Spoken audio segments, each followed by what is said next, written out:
पुराने समय की बात है। एक घना और डरावना जंगल था जिसका नाम काला वन था।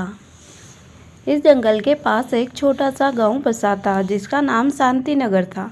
लेकिन यह नाम सिर्फ दिखावे का था, क्योंकि इस गांव में हर कोई डर और दहशत में जी रहा था। गांव में एक भयानक डर फैला हुआ था। एक डायन बच्चों को चुराकर ले जाती और फिर वे कभी वापस नहीं आते थे। गांव के बुजुर्ग बताते थे कि कई साल पहले किसी गांव में कामिनी नाम की एक औरत रहती थी। वह दिखने में सुंदर थी, लेकिन उसकी आत्मा बेहद काली थी। वह काले जादू की साधना करती थी और खुद को अमर बनाने के लिए बच्चों की बलि दिया करती थी। गांव वालों को जब उसकी करतूतों का पता चला तो उन्होंने उसे जिंदा जला दिया। लेकिन मरने से पहले उसने श्राप दिया, मैं लौटूंगी और तब तक लौटती रहूंगी जब तक मेरी भूख मिट नहीं जाती। समय बीतता गया, लेकिन फिर से गांव के लोग डर के साए में जीने लगे।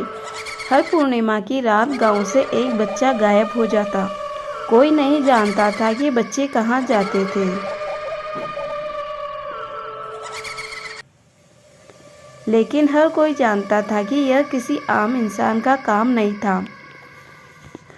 रात के समय जंगल से अजीब अजीब आवाज़ें आती, कभी किसी के हंसने की, कभी किसी के रोने की। कई लोगों ने दावा किया कि उन्होंने एक लंबी काली परछाई गांव के घरों के आसपास डोलते हुए देखी थी। उसकी लाल चमकती आंखें अंधेरे में जलती चिंगारियों की तरह दिखती थी। एक दिन गांव के सबसे अमीर आदमी दामोदर की 8 साल की बेटी पार्वती अचानक गायब हो गई। वह शाम को अपनी माँ के साथ खेल रही थी, लेकिन जैसे ही उसकी माँ पलटी, पार्वती वहाँ से गायब थी। पूरे गांव ने उसे ढूंढा, लेकिन उसका कोई नामो निशान नहीं मिला। गांव के मुखिया ने तब फैसला किया कि अब और बच्चों को खोने नहीं देंगे। उन्होंने गांव के सबसे बहादुर युवक अजय को जंगल में जाकर डायन के रहस्य को सुलझाने का काम सौंपा। अजय अपने कुछ दोस्तों के साथ जल्दी मसाले लेकर रात को जंगल में गया। जंगल घना और डरावना था और ठंडी हवा उनके कानों में किसी मरे हुए इंसान की फुसफुसाहट की तरह महसूस हो रही थी। वे धीरे धीरे अंदर बढ़ रहे थे, तभी उन्हें पेड़ों के पीछे एक काली परछाई दिखी। कौन है वहाँ? अजय ने हिम्मत जुटाकर पूछा। अचानक एक भयंकर चीख गूंजी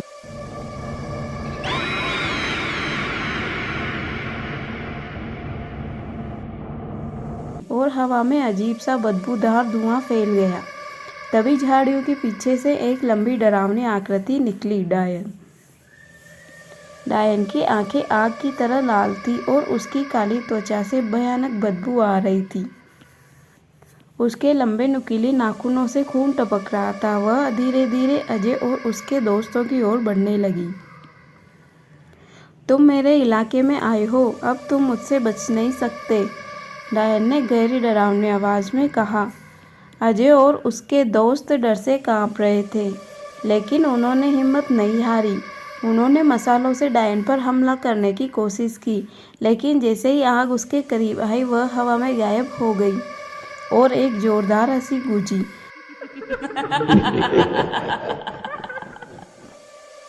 तुम मुझे नहीं हरा सकते, मैं हमेशा यहाँ रहूंगी।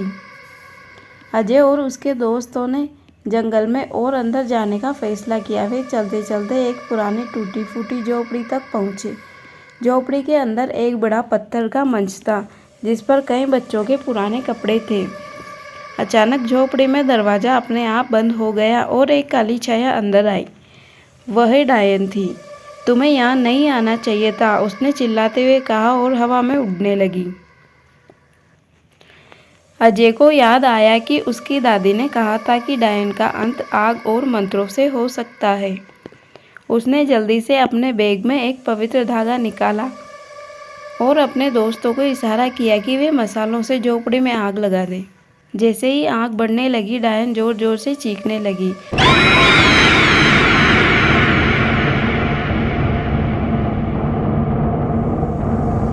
उसका शरीर जलने लगा और धीरे धीरे वह राख में बदल गई।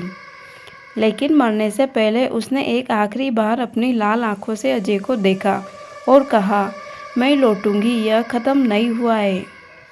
अजय और उसके दोस्तों को लगा कि उन्होंने डायन को ख़त्म कर दिया, लेकिन वे नहीं जानते थे कि यह सिर्फ एक शुरुआत थी।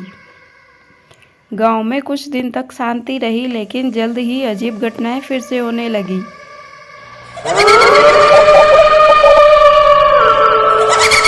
रात में घरों से बाहर छोटे बच्चों की हंसी गूंजने लगी, लेकिन जब लोग बाहर निकलकर देखते तो कोई नहीं होता। जंगल से फिर से अजीब सी बदबू और धुआं उठने लगा। कई लोगों ने दावा किया कि उन्होंने एक काली परछाई को गांव के पास घूमते देखा है। गांव वाले डर गए। कुछ ने गांव छोड़ने का फैसला किया, लेकिन मुखिया ने कहा, हम भाग नहीं सकते, हमें इसका सामना करना होगा। एक रात अजय को एक भयानक सपना आया। उसने देखा कि वह जंगल में खड़ा है और उसके चारों ओर बच्चों की खोपड़ियां बिखरी पड़ी हैं। अचानक धुंध में से वही डायन निकली। उसका चेहरा जला हुआ था, लेकिन उसकी आंखें पहले से भी और ज़्यादा भयानक थीं। उसने अजय की ओर इशारा किया और कहा, तुमने मुझे जलाया, लेकिन मेरी आत्मा को नहीं मार सके। मैं लौट आई हूँ और इस बार मैं सिर्फ बच्चों से नहीं, तुम सबसे बदला लूँगी। अजय अचानक डर के मारे जाग गया।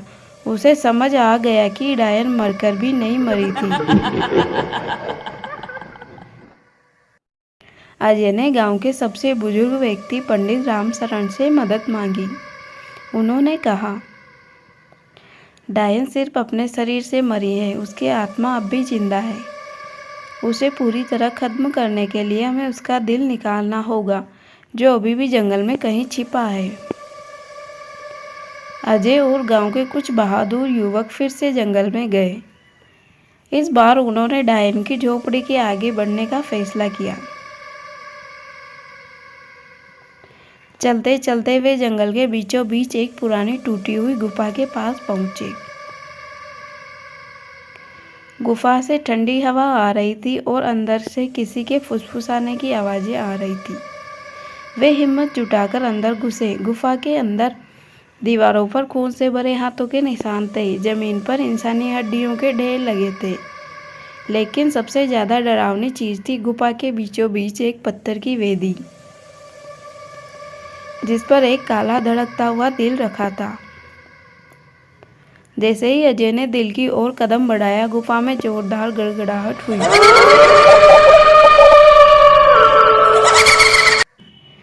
अचानक काले धुएं के साथ डायन प्रकट हो गई।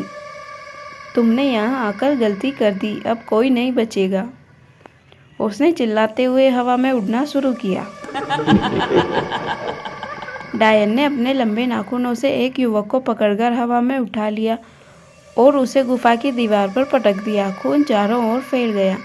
बाकी सब डर के मारे पीछे हटने लगे, लेकिन अजय ने हिम्मत नहीं हारी। उसने जल्दी से पंडित जी के द्वारा दिया गया पवित्र ताबीज निकाला और डायन पर फेंक दिया। जैसे ही ताबीज डायन के शरीर से टकराया, वह जोर जोर से चीखने लगी। अजय ने मौका देखकर जल्दी से चाकू उठाया और काले दिल को वेदी से निकालकर आग में डाल दिया। जैसे ही दिल जला, डायन की चीखें और तेज हो गई। उसकी आंखों से खून बहने लगा। उसका शरीर राख में बदलने लगा। तुमने मुझे हरा दिया, लेकिन मैं फिर लौटूंगी, हमेशा के लिए। गुफा हिलने लगी और अजय व बाकी युवक वहां से भाग निकले। जैसे ही वे गुफा के बाहर आए, गुफा खुद ब खुद ढह गई। गांव में लौटकर सबने राहत की सांस ली।